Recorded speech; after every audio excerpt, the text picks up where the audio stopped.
Allez, ces images de rêve à présent. Mais ces baleines, ne cherche-t-on pas à les approcher de trop près?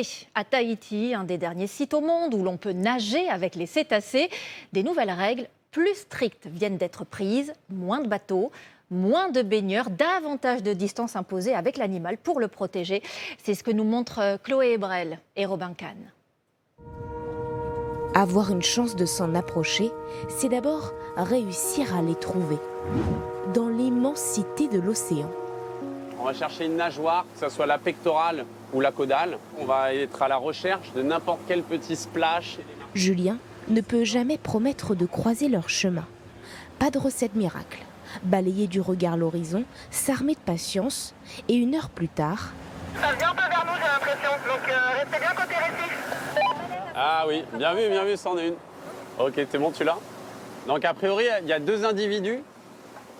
On les voit en surface. La presqu'île de Tahiti fait partie des rares endroits dans le monde où l'on peut nager avec les baleines à bosse. Les conditions ce matin le permettent. On va éviter de nager à plat ventre. Saut! C'est très impressionnant. Franchement, ça fait une montée d'adrénaline, mais elles ont l'air plutôt joueuses, donc ça va être sympa. Quelques coups de palme et des silhouettes apparaissent. Le face-à-face tant espéré avec ces géantes des mers peut avoir lieu.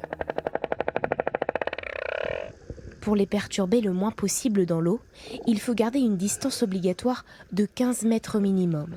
Elles sont hyper calmes, la visie est parfaite. On a énormément de chance. C'est la femelle du groupe et t'as les 2 petits mâles qui restent avec elle, qui eux s'amusent.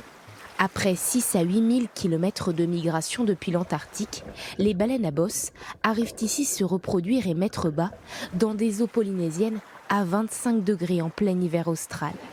Okay. Jérôme a comme l'impression de sortir d'un autre monde.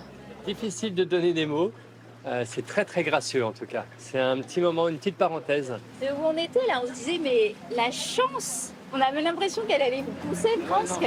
On les voit plonger au fond, remonter, c'est trop chouette d'assister à ça, elles ont beaucoup d'interactions entre elles. Sur l'ensemble de l'archipel, le nombre de prestataires a doublé en 10 ans. On en compte aujourd'hui une centaine. Alors cette année, de nouvelles restrictions entrent en vigueur, dont une limite de 3 bateaux par observation et de 6 nageurs contre 12 auparavant. Nous, on est clairement impactés parce qu'on a été limité à 50% de nos capacités, mais on estime que c'était important. On fait partie des dernières destinations au monde où on peut encore se mettre à l'eau avec des mammifères marins, donc c'est une vraie chance. C'est quelque chose qu'il faut réussir à préserver.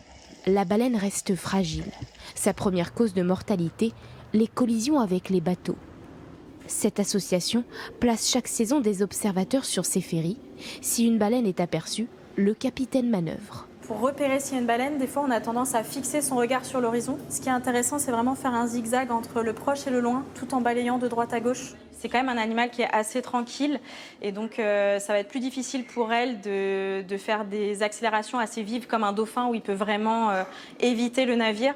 Impossible de placer un observateur sur chaque bateau, mais depuis 7 ans, on comptabilise 900 manœuvres pour éviter la trajectoire de ces si majestueuses baleines à bosse.